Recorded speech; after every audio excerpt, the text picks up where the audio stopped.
चाचा जी ये सब क्या है? कुंदन, आखिरी बार कह रहा हूं, तुम लोग ये ठीक नहीं कर रहे हो।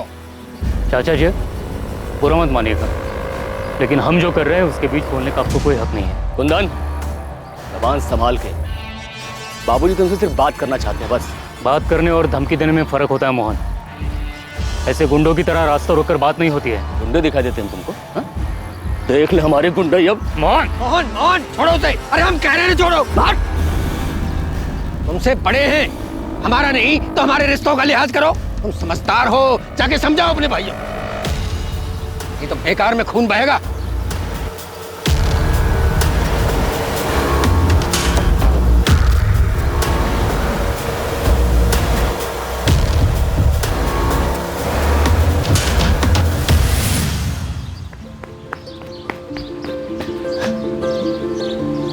मैं फर्स्ट। क्या हुआ? अब रेसिंग नहीं लगाती तुम? शर्म आती है ना? मैं रेस लगाऊंगी तो तुम हार जाओगी ना? माँ! अरे काजल, आराम से बेटा, क्या कर रहे हो?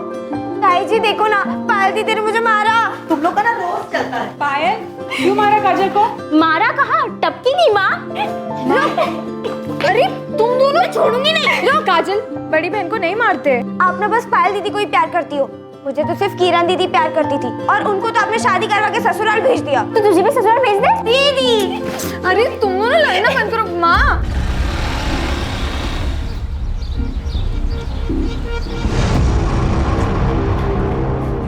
माँ, एक अच्छी खबर है। सुनीता, ज्ञान भैया और सुमित कहाँ है? भैया, क्या हुआ?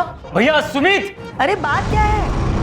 भैया सुमित, मुझे चाचा जी और मोहन के इरादे ठीक नहीं लग रहे। बीच रास्ते रोककर धमकी दी है खून बहाने की। हमें यहाँ से जाना होगा।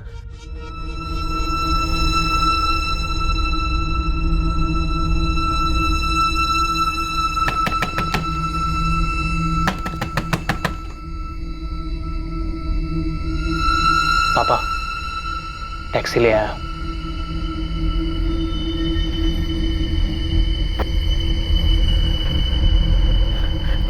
सुनिए ना, सुमन, काजल और पायल को इस तरह अकेले कैसे छोड़ सकते हैं? उन्हें भी ले चलते हैं ना। इतनी रात में लड़कियों को लेकर सफर करना सही नहीं रहेगा। भैया सही कह रहे हैं, चलो।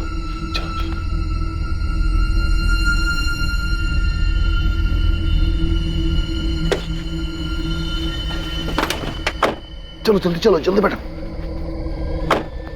बेटा अपना ध्यान रखना, और काजल और पायल का भी। किसी भी अनजान आदमी के लिए दरवाजा मत खोलना। हम जल्दी तुम लोगों को भी वहां बुला लेंगे।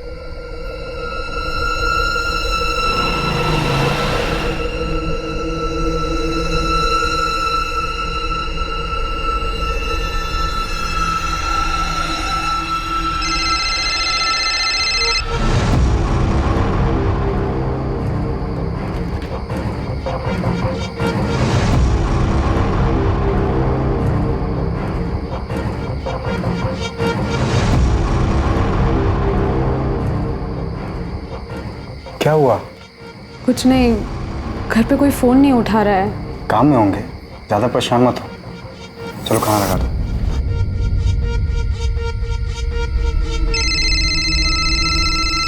किरण दीदी, हेलो दी, कहाँ है आप? आप शादी करके क्यों चले गए? आपको पता है, आपके अलावा मुझे कोई प्यार ही नहीं करता। काजल, दुखी मत हो, मैं हूं ना। मैं अभी भी तुझसे सबसे ज्यादा प्यार करती हूँ। अच्छा सुन, सुमन को फोन दे, मुझे उससे जरूरी बात करनी है। अरे दीदी इसे छोड़ो, ये तो हमेशा रोती रहती है। ये बताओ जीजू कैसे है? पायल, ये सब बात हम बाद में आराम से करेंगे, ठीक है? सुमन को फोन देना, मुझे उससे बात करनी है। काजल, सुमन दीदी, किरण दीदी का फोन है। अरे तुम लोग बाहर क्यों आए? मैंने मना किया था ना। ये लो पकड़ो, जाओ अंदर।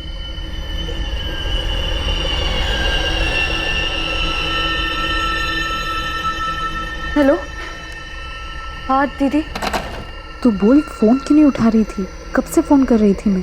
वो दीदी सब निकल रहे थे तो मैंने सोचा आपको आराम से कॉल करती हूँ, पर फिर काम में लग गई। अच्छा सुन, तूने दरवाज़ा तो ठीक से बंद किया है ना? हाँ दीदी, लेकिन मुझे लोगों का डर लग रहा है। कुंदन चाचा ठीक कह रहे थे, मोहन चाचा और दादाजी का तो कोई ठिकाना नहीं है। मुझे बहुत डर लग रहा है, तुम लोग अकेले हो। आप चिंता मत करो। बहू, खाना परोस दिया और हो गया। अरे भाई रोटी लेके आओ। अच्छा सुन, माँ जी बुला रही है, कुछ हुआ तो मुझे फ़ोन करना, ठीक है?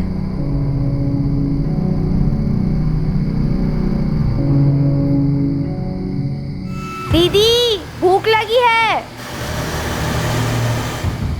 हाय।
हम इंसानों के लिए झूठ का सहारा लेना काफी आसान होता है, ना कि सच का सामना करना, क्योंकि सच अक्सर कड़वा होता है और इंसान के वास्तविक चरित्र पर रोशनी डाल सकता है, जो कि पूरे परिवार, रिश्ते और पूरे समाज की नींव को तोड़ दे। रात के अंधेरे में एक भयानक साजिश को अंजाम दिया गया और 3 मासूम लड़कियों की गोली मारकर हत्या कर दी गई। इतना तो साफ था कि यह कदम आवेश में नहीं उठाया गया था, बल्कि यह किसी की सोची समझी साजिश का नतीजा था। लेकिन ऐसा क्यों किया गया था?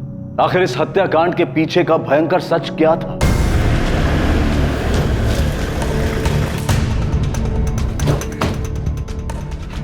सब मैंने ही आपको फोन किया था। कहाँ है? इधर, इस घर में।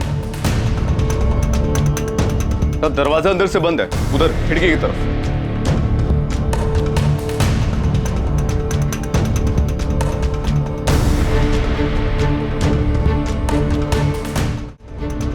तीनों लड़कियां घर में अकेली थी? घर वाले कहाँ हैं? कहीं शादी में गए, फोन कर दिया, बस आ ही रहे। अग्रवाल, दरवाजा खुलवाओ, ना खुले तो तोड़ दो और तुरंत फॉरेंसिक वालों को भी बुलाओ। आपने लाश कब देखी? साहब हमने नहीं देखी, वो तो हमारे दूध वाले शाम ने कई बार आवाजें दी, लेकिन अंदर से किसी ने जवाब नहीं दिया। तब उसने खिड़की से सब कुछ देखा और शोर मचाना शुरू किया, तब हमें पता चला। घर में कौन कौन रहता है? यहाँ 3 भाई रहते, बड़ा भाई ज्ञान चौहान, उसकी एक बेटी है किरण जिसकी शादी हो चुकी है, दूसरा भाई कुंदन, उसकी पत्नी है सुनीता, एक बेटा है प्रकाश और एक बेटी है सुमन। यांजी का सबसे छोटा भाई सुमित और पत्नी गंगा, जिसकी 2 बेटियां रहती, काजल और पायल। साहब इनके साथ बहुत बुरा, इन बच्चों को कोई कैसे मार सकता है? सर,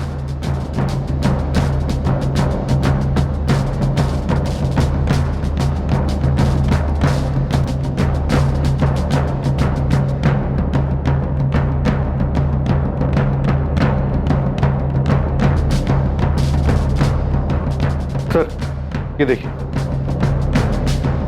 ताजुब है, किसी ने गोली चलने की आवाज तक नहीं सुनी।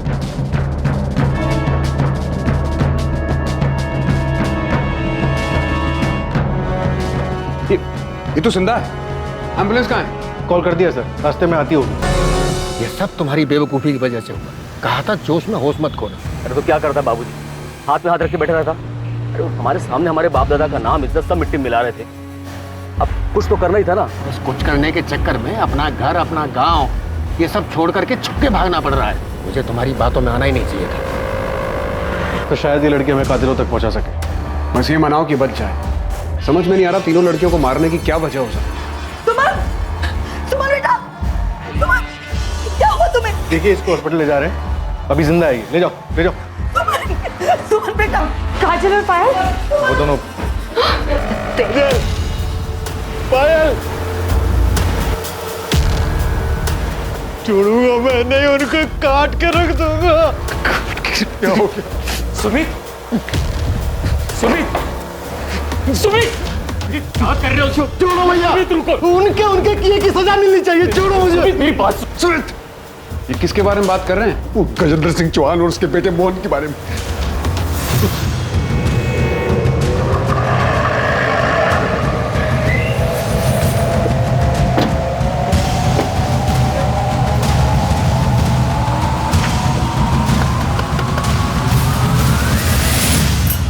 क्या हुआ साहब? गजेंद्र चौहान और मोहन कहाँ हैं दोनों? वो तो ठेकेदारी के काम से लखनऊ गए हैं। वहाँ का पता? वो तो मुझे नहीं पता, लेकिन साहब मैं सच कह रही हूँ, उन दोनों ने कुछ नहीं किया है। अगर ये सच है तो ठीक है, वरना मर्डर की प्लानिंग करने में और अपराधी को बचाने के आरोप में तुम भी जेल जाओ।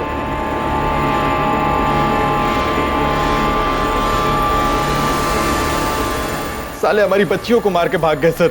ये गजेंद्र की क्या दुश्मनी है आपसे? गजेंद्र चाचा और पिताजी के बीच में बंटवारा बहुत पहले हो चुका था, लेकिन अब वो हमारी ये जमीन भी लेना चाहते हैं। जब बंटवारा हो चुका था तो वो आपकी जमीन पर हक कैसे जमा रहे?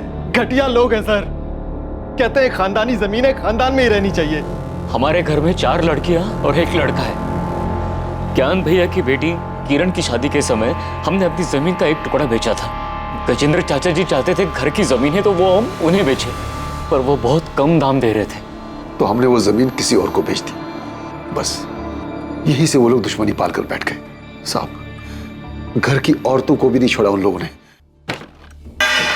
मना किया था हमने, जमीन मत बेचो, लेकिन ये लोग सुनने से रहे। चाची हमें पैसों की जरूरत थी। अरे तो हम कौन सा जमीन भीख के मांग रहे थे? पैसे दे रहे थे ना। हाँ तो तुमको आधे दाम में जमीन बेच देते हैं। तुम्हारे बाप के हर काम में बाबूजी ने साथ दिया, उसका क्या? तुम लोग की पढ़ाई के लिए तुम्हारा बाप आया था रोते गिड़गिड़ाते हुए हमारे पास। फालतू की बात मत कर। मैं फालतू की बात कर रहा हूँ, मैं फालतू की बात कर रहा हूँ। चाचा जी रोके ना इन्हें, ये लोग क्या कर रहे हैं? आप लोग जानते हैं आप लोगों की मांग कर रहे थे, इस तरह मार पीट करके क्या मिलेगा? चाचा जी रोके ना इन्हें। चाचा जी मोहन छोड़, मोहन छोड़, मोहन रुको ना।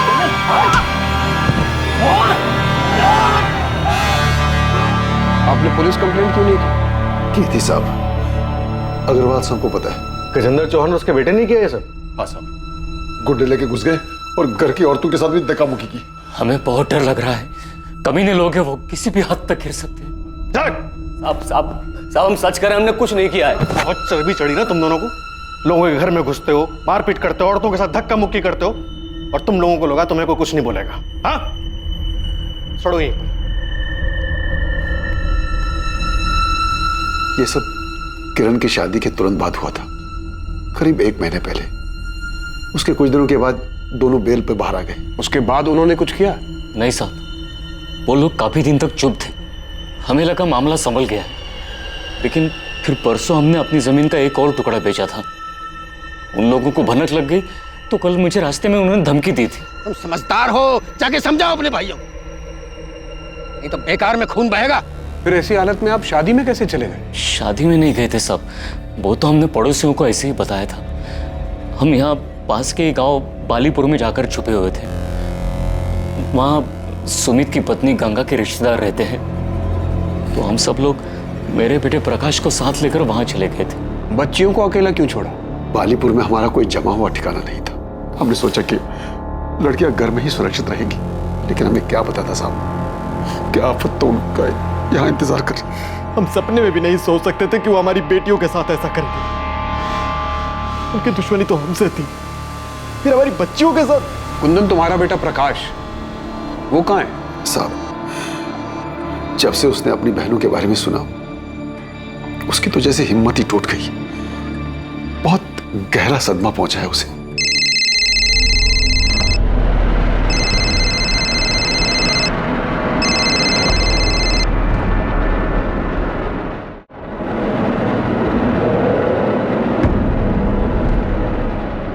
अरे प्रकाश, खाना तो खाकर जा बेटा। अरे नहीं माँ, मैं बाहर खा लूंगा। अरे थोड़ा तो खा। ये लड़का भी ना। हटो पायल। चल सुमन, ले तू खा ले। अच्छा, बेटे ने मना कर दिया तो हमें खिला रही हो? क्यों, तुम लोगों को कभी खिलाती नहीं क्या? मैं ऐसे बोल रही हो? वैसे माँ, जो भी कहो, तुम्हें ना सबसे ज्यादा प्यार प्रकाश से है। वो तो है। देखो, तुम लोग किरण की तरह शादी करके ससुराल चले जाओगे तो बुढ़ापे में मुझे मेरा बेटा ही काम आएगा ना। जितना बेटा बेटा करना है कर लो, लेकिन बुढ़ापे में ना बेटियां ही साथ देती है ना? चाची क्या हो गया चाची? देखना मेरी सुमन क्या हो गया? सर, गजेंद्र के बहू माला का कहना है कि गजेंद्र और मोहन ठेकेदारी के काम से लखनऊ के पास गए हैं। मैं दोनों के फोन ट्राई कर रहा हूँ लेकिन वो स्विच ऑफ है। उनकी लास्ट लोकेशन ट्रैक करो, पता करो वो कहाँ की थी। सर, सुमन के घर से मिला है।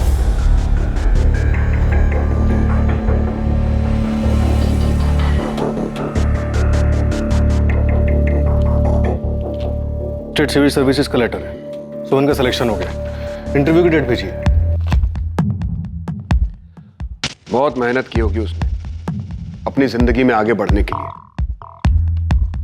ये लोग सो रहे थे जब खिड़की से किसी ने गोली मारी, लेकिन इनकी डेड बॉडीज बेड पर ऐसे पड़ी थी मानो गोली लगने के बाद हिली तक नहीं। सर, वैसे इस परिवार के बारे में एक और बात पता चली है। गजेंद्र चौहान और उनके झगड़े के बारे में तो पूरे गांव को पता है साहब। कोई और भी जिसके उनके साथ कोई दुश्मनी थी? दुश्मनी का तो पता नहीं साहब, पर एक बात हुई थी। उनकी बड़ी बेटी है ना किरण, उसकी सास उमा और चाचा ससुर केशव, वो दोनों बहुत नाराज थे उन लोगों से। किस बात पर वो तो नहीं पता, पर गांव वालों को मैंने बात करते हुए सुना था। लेकिन सुमन के परिवार वालों ने तो ऐसी किसी अनबन का जिक्र नहीं किया। सर, वो उनकी बेटी किरण के ससुराल वाले, उन्हें लगा होगा अगर पुलिस के सामने ऐसी कोई बात बताएंगे तो किरण के ससुराल वाले बुरा मान सकते हैं और किरण किसी मुसीबत में पड़ सकती है। हाँ, लेकिन उनके घर की 3 बेटियां एक ही रात में बेरहमी से मारी गई। ऐसे में उन्हें हमें हर छोटी से छोटी बात, हर शक के बारे में बताना चाहिए था।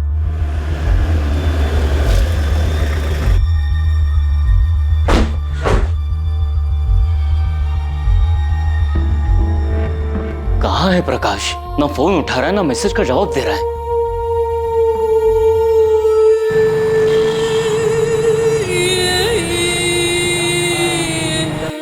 आप लोगों ने बताया नहीं कि आपकी बेटी सुमन ने यूपी स्टेट सिविल सर्विस का एग्जाम पास किया?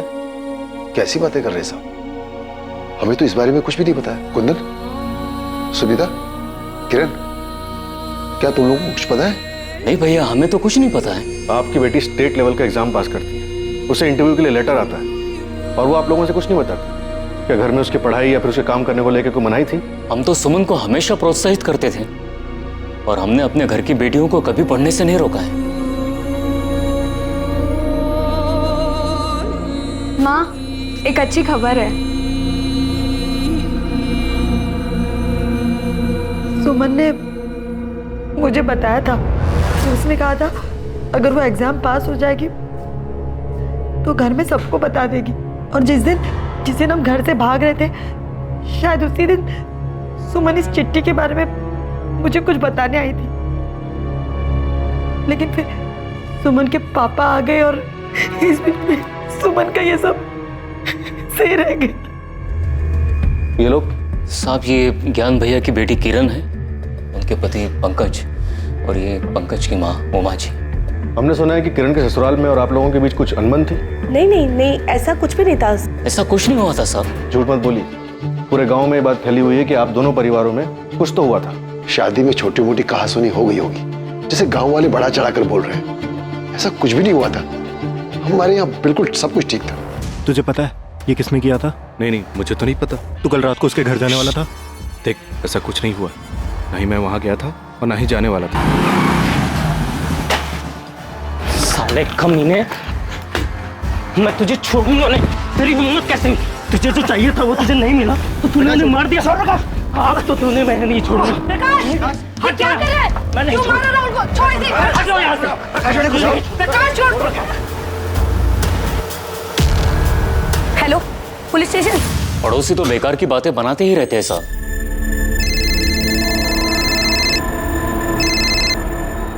हेलो सर, मैंने कुछ नहीं किया है। सर, ये साला झूठ बोल रहा है। झूठ बोल रहा है। नहीं मार, मेरी कर रहा है। साले नहीं मार। क्या ये सब? हमें कुछ नहीं पता साहब, हम तो बस इतना जानते हैं काजल और पायल मयूर मैडम गांव में ट्यूशन पढ़ने जाती थी, शाहीपुर गांव। सर, राहुल मेरा बेटा है, लेकिन मुझे नहीं पता कि प्रकाश को क्या हुआ है। सर, इसकी कोई गलती नहीं, प्लीज इसे जाने दीजिए। सर, ये दोनों माँ बेटे झूठ बोल रहे हैं। ये साला मेरी बहन पायल के पीछे पड़ा हुआ था और जब उसने इसे मना कर दिया तो इसने उसे मार डाला। पूरा दिन थकावट करेगी तब पायल, रुक ना। ये देख, मैं तेरे लिए कार्ड लाया। मुझे कोई कार्ड नहीं चाहिए। अरे भाव क्यों खा रही हो? देखो, मैं तुम्हें बहुत लाइक करता हूँ। राहुल, बेकार की बातें मत करो, जाने दो हमें। पायल,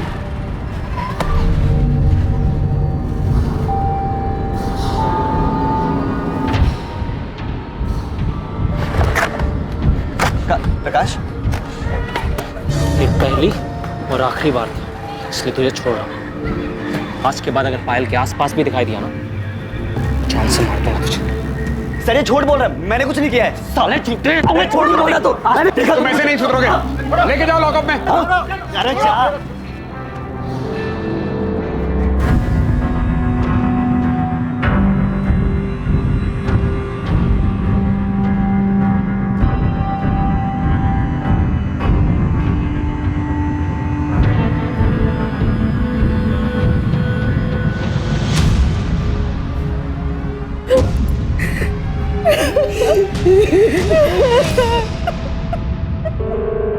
सर, दोनों विक्टिम्स के बॉडी में सेडेटिव के ट्रेसेस मिले हैं। मतलब मारने के पहले बेहोश किया गया था। हॉस्पिटल से सुमन का ब्लड सैंपल भी आ गया है, उसे भी स्टडी कर रहे हैं। मुझे पूरा यकीन है कि सुमन के ब्लड में से भी आपको इसी सेडेटिव के ट्रेसेस मिलेंगे। हमें पहले से ही शक था कि ऐसा ही कुछ हुआ है, क्योंकि तीनों सुमन, पायल और काजल सोते हुए मिले।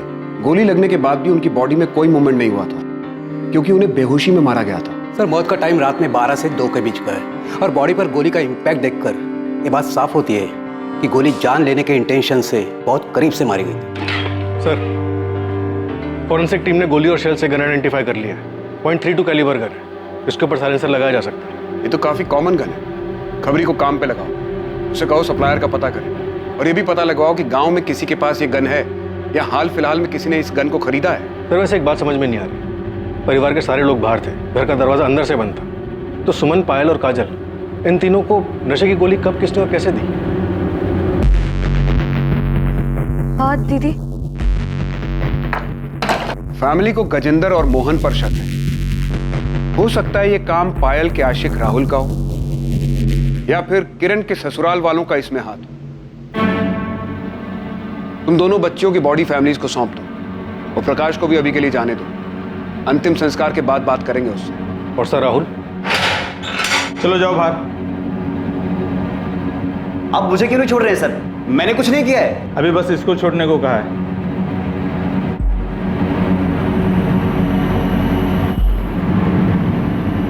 सुमन, कहीं जाने की जरूरत नहीं। क्यों? मैं क्लासेस जा रही हूँ। कहा ना कहीं नहीं जाना। प्रकाश, ये अचानक क्या हो गया तुझे? बस माँ, बहुत पढ़ लिया इन लोगों ने, अब घर की बेटियां घर में ही रहेंगी। क्या बोल रहा है तू? क्या हो गया? बाहर लड़के छेड़ते हैं इन्हें।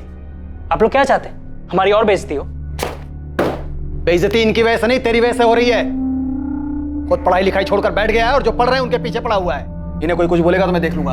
आपकी बेटियों को छेड़ते हैं बाहर लड़के। प्रकाश, तू अपने काम से काम रख। घर के मामले में बोलने के लिए घर के बड़े जिंदा हैं अभी, समझा तू? सुमन, तुम जाओ पढ़ने, तुम्हें कोई नहीं रोकेगा।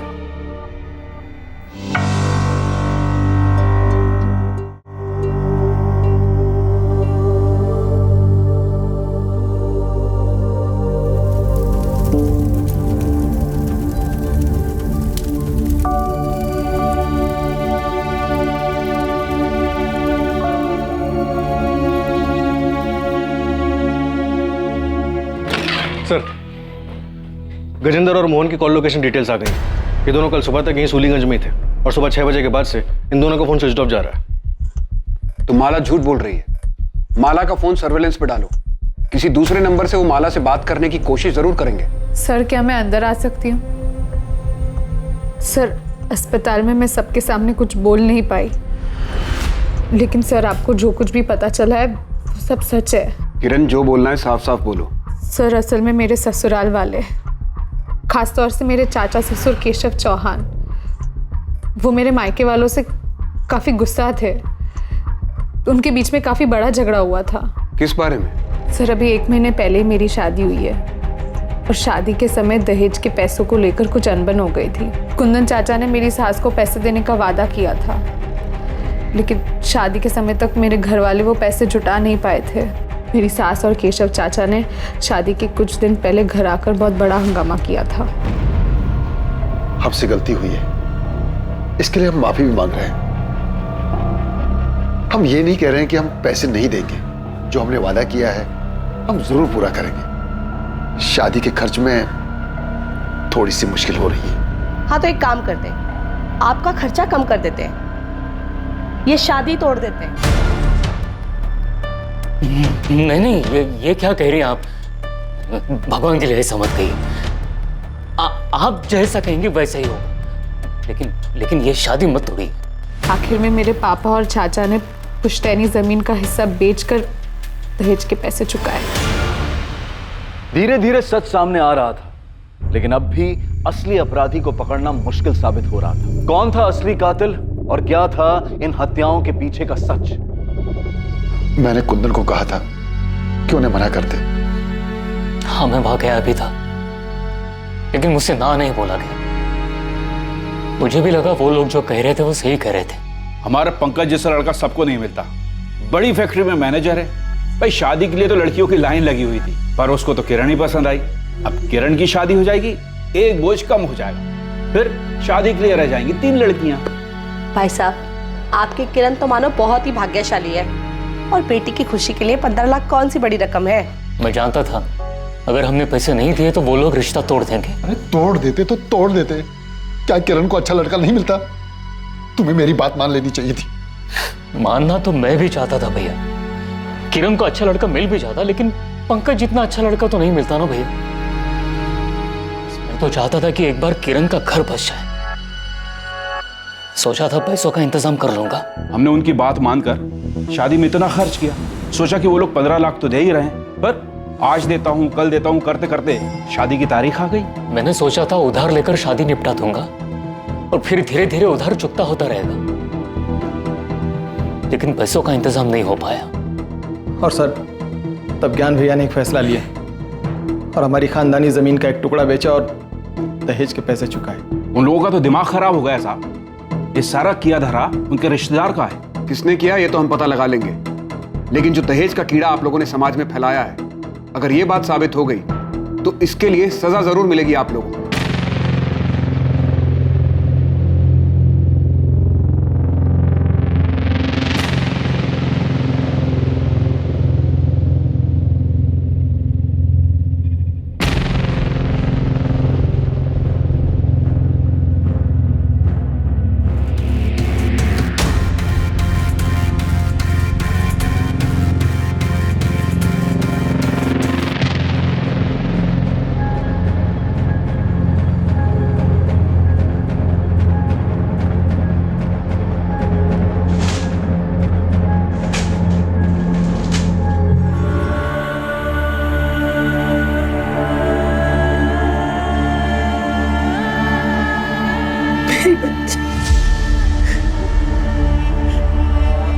ऐसे कैसे उन लोगों ने दुश्मनी निकाली? सुमन ठीक हो जाएगी, भगवान पर भरोसा रखो।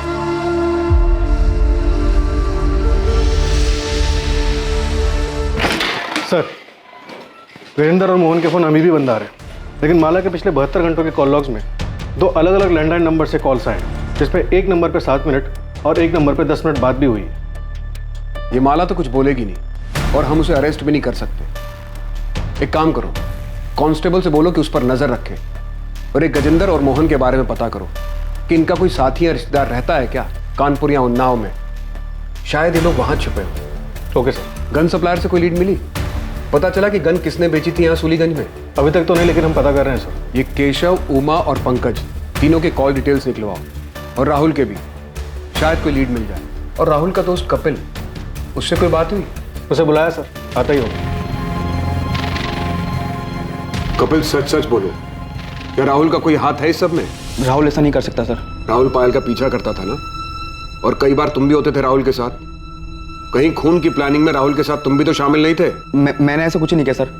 सर, एक बात सच है कि राहुल पायल को बहुत पसंद करता था, और वो उसके पीछे पड़ा हुआ था कि वो उसकी बात मानकर उसकी गर्लफ्रेंड बन जाए।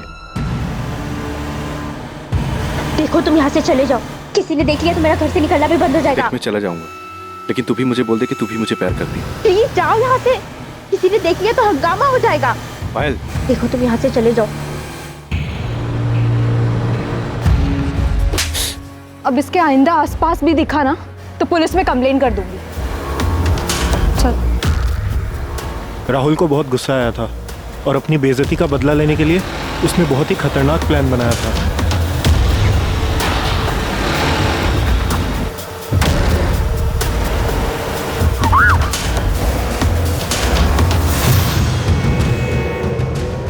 अभी ना सिर्फ पानी फेंका है, अगली बार सच में से फेंकूंगा। प्यार करता हूं तुझसे, समझ नहीं आता तुझे? दिमाग खराब हो गया तुम लोगों का? सिर्फ इसलिए कि एक लड़की ने मना कर दिया तुम एसिड फेंकने चले गए? सर वो पानी तो था सर। पानी तो था, लेकिन एक लड़की को डराने के लिए काफी था कि अगर वो उसकी बात नहीं मानेगी तो उसके ऊपर एसिड भी फेंका जा सकता है। कभी सोचा क्या गुजरती होगी उन लड़कियों पर? बस चल पड़े दोस्ती निभाने के लिए। ये नहीं सोचा कि किस ट्रॉमा से गुजरेगी वो लड़की। और क्या हुआ था? बस सर और कुछ ही नहीं सर। कपिल, मैं तुम्हें पायल को हैरेस करने के जुर्म में लॉकअप में डाल सकता हूँ, तो सच सच बोल दो। सर वो उस रात राहुल पायल के घर जाने वाला था सर। तो सच में पायल के घर जा रहा है? हाँ, मैंने सुना है कि प्रकाश उस टैक्सी वालों को बोल रहा था कि आज पूरा परिवार शादी में जा रहा है। आज सही मौका है। लेकिन उसने तो तुझे ना कहा था। तो जब मुझे वहाँ देखेगी ना कि उसके 100 बार मना करने के बाद भी मैं उससे मिलने आया, तो वो समझ जाएगी कि मैं उससे सच्चा प्यार करता हूँ। लेकिन उसने फिर से मना किया तो मैं उसे समझा दूँ कि प्यार जब जुनून बन जाए तो क्या होता है, उसे हाँ करना ही होगा। तो पायल का पीछा करता था, उसके मना करने के बाद भी तू उसके पीछे पड़ा रहा, यहां तक कि प्रकाश और सुमन के डांटने के बाद भी तू अपनी हरकतों से बाज नहीं आया। तूने उसके ऊपर पानी फेंक कर उसे धमकी दी कि अगर उसने हाँ नहीं किया तो तू उसके ऊपर एसिड फेंक देगा। नहीं सर, मैं पसंद करता था उसे, प्यार करता था उससे, और सुमन दी ने जब मुझे मारा तो मुझे बहुत बुरा लगा था, इसीलिए मैंने पायल को धमकी दी थी। जिस दिन पायल का मर्डर हुआ तो उसके घर गया था ना, तो क्या हुआ था वहां? तू वहां पहुंचा, पायल को प्रपोज किया, पायल ने फिर मना किया, तुझे गुस्सा आ गया। इतनी बेइज्जती और इनकार के बाद तूने पहले तीनों बहनों के खाने में नशे की दवा मिलाई और फिर आधी रात को वापस आकर उन्हें मार दिया। ऐसा कुछ नहीं हुआ था, मैं तो वहां गया भी नहीं था। राहुल झूठ मत बोल। सर मैं सच कह रहा हूं, मैंने वहां जाने का सोचा था, लेकिन पापा घर में थे इसलिए मैं घर से बाहर निकल नहीं पाया। सर आप चाहे तो मेरे घर वालों से पूछ सकते हैं। सर मैंने राहुल के पेरेंट्स से बात की, उनका कहना है कि राहुल उस रात घर पे था। माँ बाप हैं, अपने बेटे को बचाने के लिए सच झूठ कुछ भी बोलेंगे। कॉल रिकॉर्ड्स आ जाएं एक बार राहुल के, पता चल जाएगा कौन कितना सच बोल रहा है। तुमने सुमन के परिवार के बारे में पता किया? उस रात वो बालीपुर में कहाँ थे? हाँ सर, अपने रिश्तेदार के घर में रुके थे। सुनीता और गंगा रिश्तेदार के घर में, ज्ञान और सुमित पड़ोसियों के यहाँ, और प्रकाश और कुंदन खलियान में। सर आपको वाकई में इस राहुल पर शक है? अक्सर इस उम्र के लड़के प्यार और ऑब्सेशन के नाम पर सही और गलत में फर्क नहीं कर पाते। पायल का इनकार राहुल बर्दाश्त नहीं कर पाया होगा और बदले में उसने पायल को मार दिया होगा। राहुल को सुमन पर गुस्सा तो था ही, क्योंकि सुमन ने उसे थप्पड़ जो मारा था, और वो काजल, वो कोलेट्रल डैमेज होगी। पूरे चांसेस हैं कि राहुल ने किया ये, लेकिन अभी श्योरिटी के साथ कुछ नहीं कह सकते। हेलो, ठीक है हम अभी आ रहे हैं। सुमित का फोन है, सुमन को होश आ गया, चलो।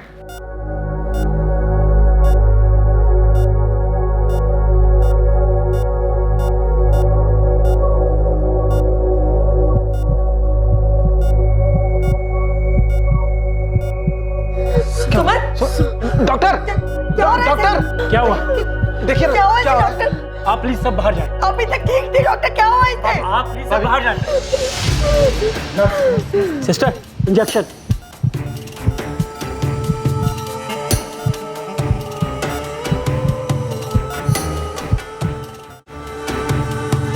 क्या हुआ? तुमने तो फोन किया था कि सुमन को होश आ गया, फिर ये सब? हाँ भैया होश आ गया था, फिर पता नहीं क्या हुआ, डॉक्टर ने हम लोग को बाहर निकाल दिया। और सर पता नहीं सुमन को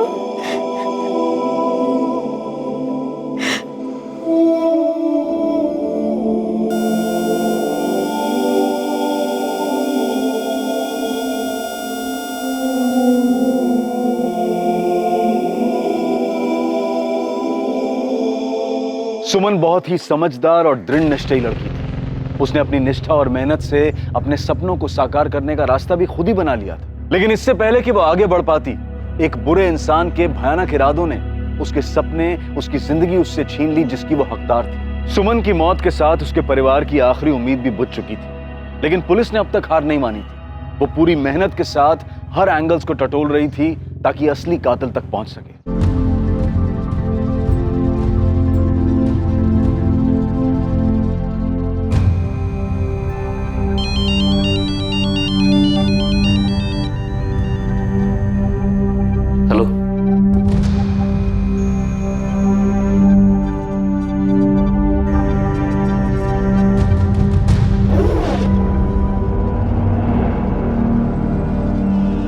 कुंदन, कुंदन।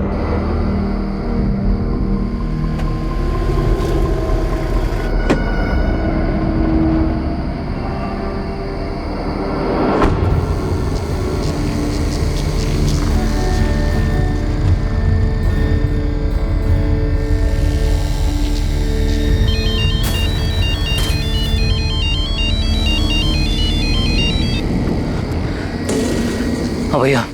कहाँ हो कुंदन? भैया निसोली। वहां क्या कर रहे हो? बदला लेने आए हो भैया। छोड़ूंगा ना मैं मेरे को। किससे? किसकी बात कर रहे हो? कुंदन, कुंदन, कुंदन। Hello, hello. क्या हुआ? सर पूरे परिवार के फोन लोकेशन डिटेल्स और कॉल रिकॉर्ड्स आ चुके हैं। देखो शायद उसमें कोई लीड मिल जाए। क्या हुआ, आप लोग इतने घबराए हुए क्यों हैं? मैं कुंदन से फोन पे बात कर रहा था, एक चीख सुनाई दी। लगता है किसी ने उस पर हमला किया। उसने फोन भी नहीं उठाया। उसने कुछ बताया? कहाँ है वो? साहब उसने बताया कि निसोली गांव में है। कुछ बदले की बात कर रहा था। निसोली में कौन है? निसोली में हमारे दादाजी का घर है जो बहुत दिनों से बंद पड़ा है। आपके दादाजी मतलब गजेंद्र के पिताजी का? जी सर। कब तक ऐसे अलग अलग जगह छुपते फिरेंगे? बस कुछ और दिन बाबूजी। अब तो सुमन भी नहीं रही।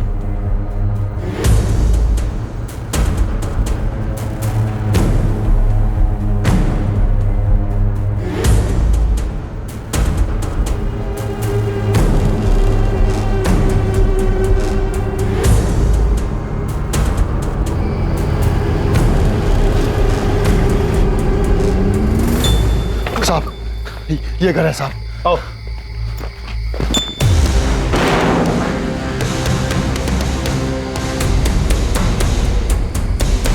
कुंदन का है?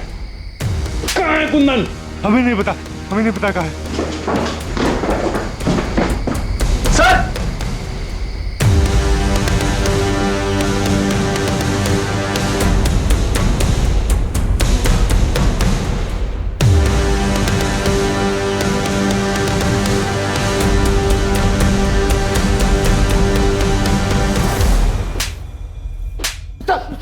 साहब, अरे हमने कुछ नहीं किया साहब, कुछ नहीं किया। कुछ नहीं किया तो छुपे हुए क्यों थे? डर गए थे। हमको लगा कि वो सारा इल्जाम वो लोग हम पर डाल देंगे, तो इसलिए साहब हमारा यकीन कीजिए हमने कुछ नहीं किया। अरे हमको तो ये भी नहीं मालूम था कि वो अंदर पड़ा हुआ है। तुम लोग किसी भी हद तक जा सकते हो। तुम लोगों ने कुंदन और उसके परिवार को धमकी दी थी ना, उनके परिवार की औरतों के साथ मारपीट की और आखिर में बच्चियों को मार के अपना बदला पूरा किया। जमीन के लिए किया ना ये सब? साहब हम मानते हैं कि हमने धमकी दी थी। सुनीता और गंगा के साथ हाथापाई भी हुई थी, लेकिन हमने कत्ल वाले दिन नहीं, उसे 4 दिन पहले धमकी दी थी। साहब हमने बच्चियों को नहीं मारा है। अगर मारना होता तो हम उस प्रकाश को मारते, बच्चियों को नहीं। अब चाहे तो जांच कर सकते हैं। उस रात हम उस घर के आसपास भी नहीं गए थे साहब। सर आपसे एक बात करें। ये बाप बेटा तो एक ही रट लगाए हुए कि इन्होंने नहीं मारा। मुझे भी लगता है कि दोनों सच बोल रहे। तुम बताओ क्या बात करनी थी? सर ये देखिए,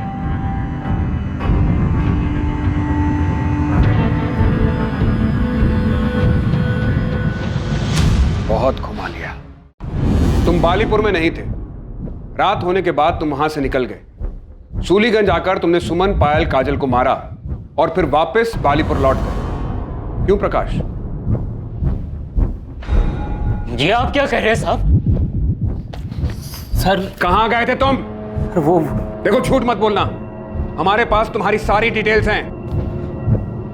सर मैं तो बालीपुर जाना ही नहीं चाहता था। वो तो पापा ने बोला इसलिए मुझे जाना पड़ा। वहीं पास के गांव में मेरे एक दोस्त का घर है, तो देर रात में वहीं चला गया था। आपको पता था ये उस रात वहां पे नहीं था? ये तो आपके पास ही सोया था ना? मेरा बेटा ऐसा नहीं कर सकता। तो फिर कौन कर सकता है कुंदन? तुमने गजेंद्र और मोहन का नाम दिया, हमने उन्हें तोड़ा, लेकिन कुछ हाथ नहीं लगा। उसके बाद राहुल का नाम सामने आया, वहां से भी हम खाली हाथ लौटे। उसके बाद तुम्हें एक कॉल आता है ये खबर देने के लिए कि गजेंद्र और मोहन कहां छिपे हैं। और तुम क्या करते हो? ये बात तुम अपने भाई ज्ञान को नहीं बताते, पुलिस के पास नहीं आते, सीधा वहां जाकर अगवा हो जाते हो। हम जानते हैं तुम्हारे बेटे प्रकाश ने कुछ नहीं किया। वो उस रात सूलीगंज नहीं आया था, वो वहीं बालीपुर के पास के एक गांव में गया था। लेकिन उस रात तुम यहां आए थे। ये रही तुम्हारी फोन की लोकेशन डिटेल्स।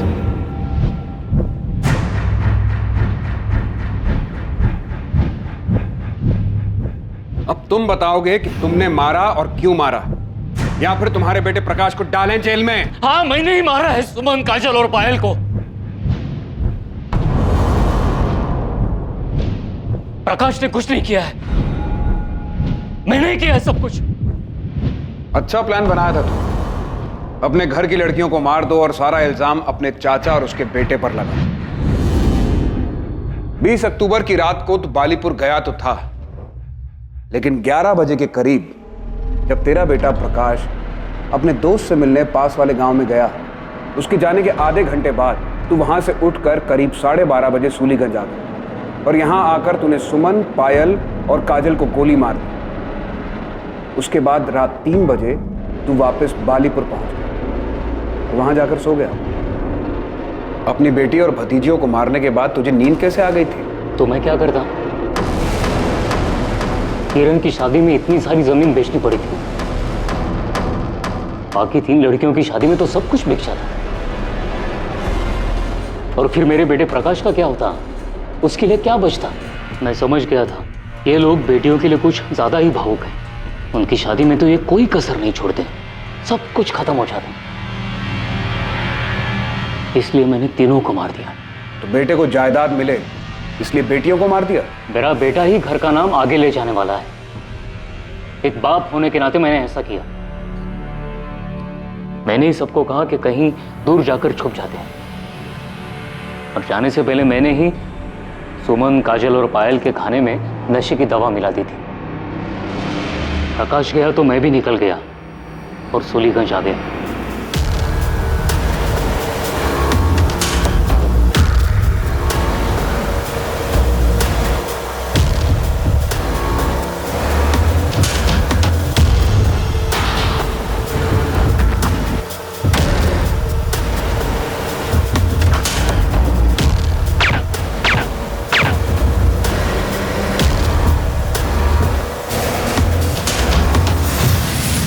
गन कहां से मिली तुम्हें? वो मेरा एक पुराना दोस्त है, उससे ही साइलेंसर वाली गन ली थी। और अब कहां है गन? वो गन मैंने गांव के पास वाले नाले में उसी रात फेंक दी थी। और तुम गजेंद्र और मोहन के पास कैसे पहुंचे? वही जो दोस्त है, मैंने उससे ही कहा था उनका पता करने के लिए। मैंने उसे कहा था गजेंद्र और उसके बेटे से बदला लेना है, क्योंकि उसने मेरी बच्चियों का खून किया है। मैं वहां से भैया को फोन करने वाला था, लेकिन भैया का फोन खुद ही आ गया। हाँ भैया। कहाँ हो कुंदन? भैया निसोली। वहां क्या कर रहे हो? कुंदन, कुंदन! मैंने ही आवाज निकालकर फोन कट कर दिया और वहीं से एक पत्थर उठाकर उससे अपना सर फोड़ लिया, ताकि सबको यही लगे कि गजेंद्र चाचा जी और उसके बेटे ने मुझे मारा है। और स्टोर रूम में जाकर खुद को बंद कर लिया।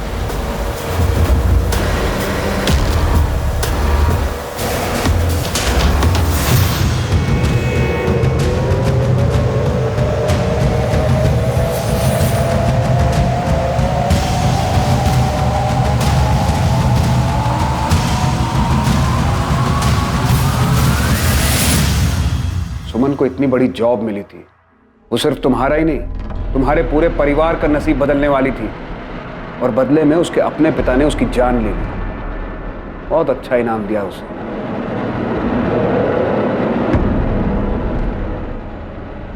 एक पिता ने अपनी ही बेटी की जान ले ली सिर्फ इसलिए क्योंकि वो अपनी जायदाद, उसकी शादी और दहेज पर खर्च नहीं करना चाहता था। उसे सब कुछ अपने बेटे के लिए बचाना था। ये बहुत ही ताज्जुब की बात है, सुनकर विश्वास नहीं होता है, लेकिन दुर्भाग्यवश ये सच है। आज भी देश के कई हिस्सों में लड़के और लड़कियों के बीच में भारी मात्रा में पक्षपात करना बहुत ही साधारण सी बात है, क्योंकि सदियों से ये रूढ़िवादी मानसिकता उनके दिमाग में घर कराई जा चुकी है। दहेज मांगना ना सिर्फ गलत है बल्कि कानूनन जुर्म भी है, लेकिन दहेज देना क्या वो गलत नहीं? अपनी बेटी को एक ऐसे परिवार में भेजना जो उसे घर ले आने के लिए पैसों की मांग करे, क्या ये बात गलत नहीं? समाज की प्रगति के लिए ये सवाल करना बहुत जरूरी है।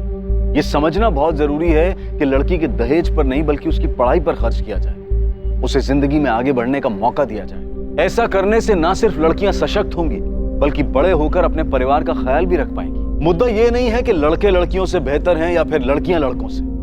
मुद्दा सिर्फ दोनों के बीच में पक्षपात को रोकने का है, दोनों को समान अवसर देने का है। क्राइम और आपके बीच में सिर्फ इतना फर्क है कि आप कितने सतर्क हैं। सतर्क रहें, सुरक्षित रहें। जय हिंद।